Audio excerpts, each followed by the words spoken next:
A True Martial World. Bab 6. Judul, Purple Blood. Apa? Muntahkan, kata pria itu tidak sabar. Oh, ini dia. Kakakku menyerahkan 2 bundel anak panah dan sesuai dengan aturan klan, lebih banyak jatah dari ini harus diperoleh. Yi Yun mengayunkan kantong kecil biji-bijian di udara saat dia bertanya dengan tampilan yang sungguh-sungguh tanpa sedikit pun menginterogasi. Pria itu mendesis, aturan klan apa? Menjadi kuat adalah aturannya?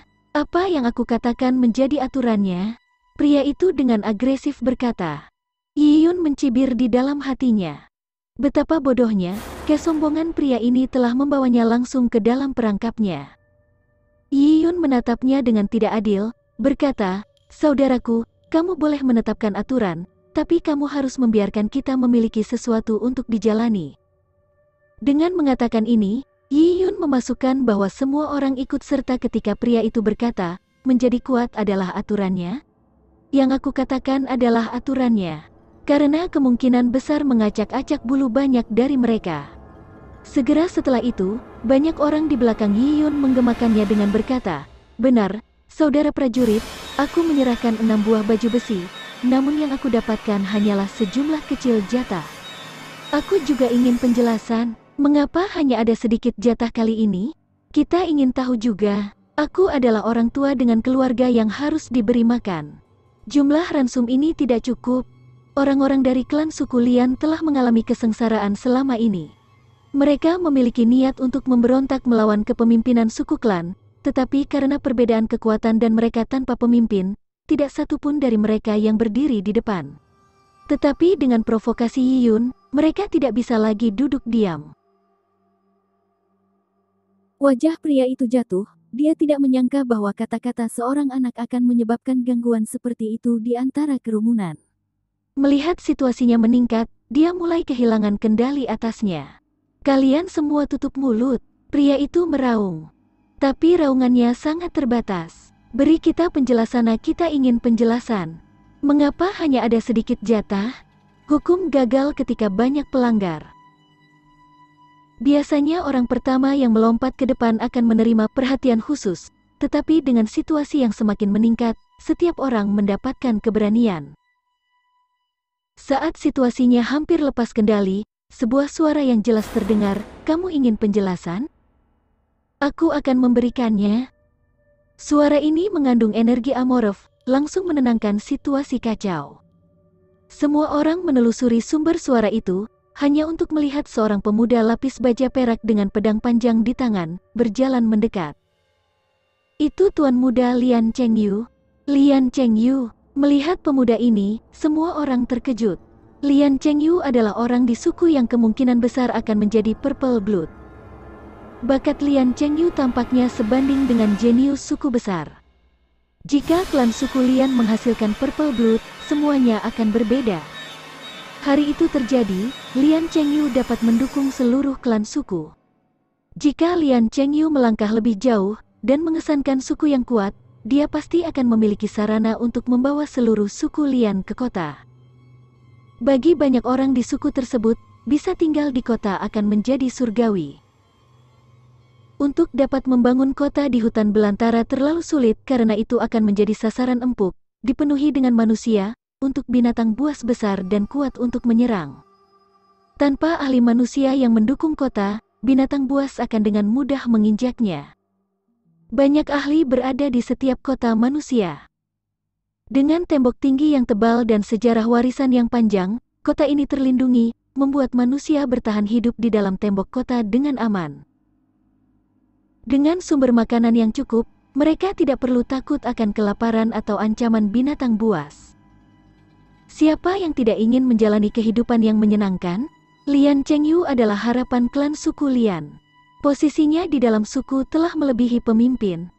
Ketika Lian Chengyu maju, semua orang terdiam.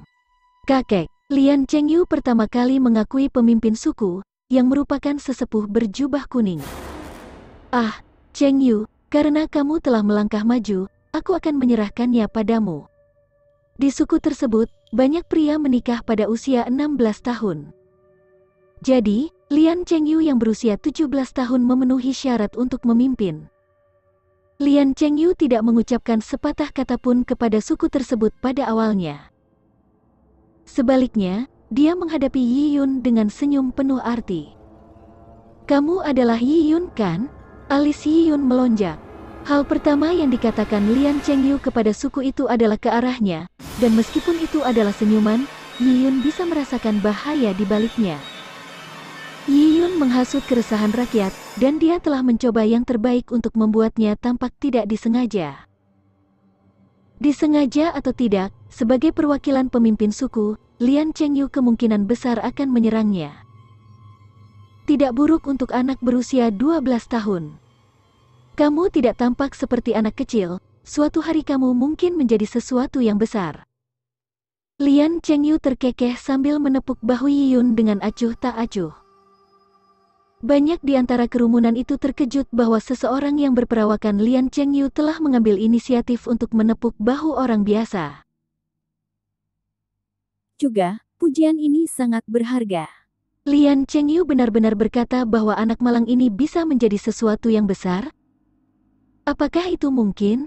Meskipun mereka tidak setuju, karena itu adalah kata-kata dari mulut Lian Chengyu, tidak ada yang lebih baik untuk dikatakan. Bagi mereka, pemuda ini pasti menerima sedikit keberuntungan untuk dihargai oleh Tuan Muda Lian. Dia bahkan mungkin diberi posisi antek Tuan Muda Lian di masa depan. Itu adalah posisi yang diimpikan banyak orang. Tuan Muda menganggapku terlalu tinggi. Yi Yun tersenyum kaku, tapi dia merasakan sesak di hatinya. Dia selalu waspada sejak saat dia bertemu Lian Chengyu. Dia merasakan mati rasa di bahunya, diikuti oleh kehangatan yang menyebar melalui bahunya sebelum hampir menghilang seketika ketika Lian Chengyu menepuknya. Jika Yi Yun tidak tajam dan waspada, dia akan mengira bahwa perasaan itu adalah ilusi, atau mengira itu karena gugup ketika Lian Chengyu menepuk pundaknya. Apa yang diinginkan pria Lian ini? Mungkinkah ada beberapa trik? Yi Yun tidak percaya bahwa Lian Chengyu akan menepuk pundaknya di depan semua orang, atau memujinya tanpa imbalan. Baginya, tatapan Lian Chengyu penuh dengan permusuhan. Beri mereka jatah. Lian Chengyu menoleh ke pria yang bertanggung jawab membagikan makanan dan berbicara. Meskipun Jiang Xiaoru masih muda, dia harus dirawat selama 2 tahun lagi, jangan sampai mati kelaparan. "Iya, Tuan Muda," pria itu menjawab.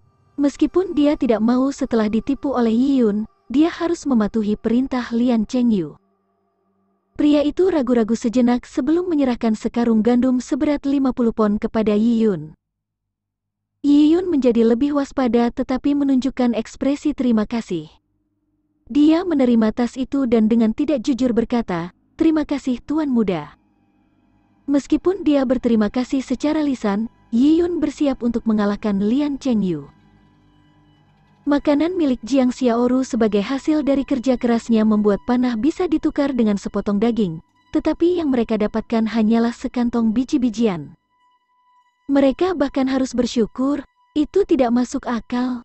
Menjadi inferior dalam kompabilitas mengakibatkan lemah dalam segala hal. Di dunia ini, kekuatan adalah kebenaran. Aku sangat ingin memberinya 2 mata panda, pikir Yi Yun, tapi menunjukkan wajah poker yang sempurna. Melihat Yi Yun mengumpulkan makanan selama 2-3 bulan, yang lainnya penuh dengan rasa iri dan cemburu. Tetapi karena diberikan oleh Lian Chengyu, mereka tidak berani mengatakan apa-apa kecuali, "Tuan Muda Lian, bisakah kamu menjelaskan kepada kita mengapa hanya ada sedikit jatah hari ini?" "Iya, Tuan Muda Lian harus membela kita." Lian Chengyu sudah berdiri di atas panggung, tersenyum pada semua orang. Seolah-olah pujian yang dia berikan kepada Yi Yun tidak ada artinya, dan dia tidak lagi tertarik. Sambil tersenyum, dia berkata, "Sesama anggota suku, kamu telah bekerja keras selama bertahun-tahun ini." Lian Chengyu tidak langsung ke pokok permasalahan dengan kalimat pertamanya, tetapi menggunakannya untuk memadamkan massa. Bagi Yi Yun, ini adalah taktik yang ceroboh. Tetapi dengan perawakan Lian Chengyu, kata-kata itu telah membuat orang miskin tersanjung. Kamu menginginkan penjelasan, aku akan memberikan penjelasan. Bawalah. Lian Chengyu melambaikan tangannya dan 6 orang di belakangnya mengangkat sebuah kotak kayu besar dengan tiang kayu.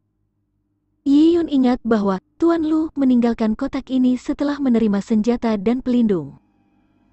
Ini pasti sesuatu dari suku besar. Buka. Lian Chengyu memerintahkan. Tidak mungkin menyembunyikan item di dalam kotak. Untuk menyempurnakannya, banyak tenaga kerja yang dibutuhkan. 2 pria bertubuh besar membongkar kotak itu di depan semua orang. Saat kotak itu terbuka, cahaya indah dengan pola indah terpancar darinya. Kerumunan berseru tidak percaya. Mereka belum pernah melihat pemandangan seperti itu sebelumnya. Lian Chengyu maju dan, menggunakan batu merah, melambaikannya di sepanjang aliran cahaya yang bersinar. Aliran cahaya beriak sebagai reaksi sebelum perlahan menghilang. Dalam sekejap, udara dingin mengalir keluar.